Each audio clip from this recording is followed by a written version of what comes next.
In today's video, I'm going to teach you how to add multiple another email account to Outlook.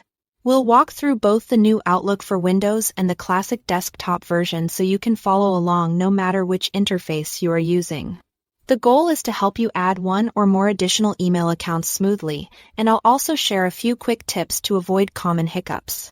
Let's start with the new Outlook for Windows. With Outlook open, go to the View tab at the top and click View Settings.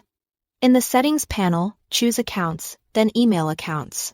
From there, select Add Account under Email Accounts. Type the email address you want to add and proceed through the prompts. Depending on your provider, you may see a sign in page or a permission request. Gmail, for example, may ask you to allow Outlook to access your mailbox. Approve the request and complete any verification your provider requires. When the connection finishes, the new mailbox will appear in your Outlook sidebar, and messages will begin syncing. That first sync can take a few minutes, especially if the account has a large mailbox, so give it time to populate. If you are adding multiple accounts, just repeat these same steps for each address. Now, if you are using classic desktop Outlook, the flow is slightly different but just as straightforward.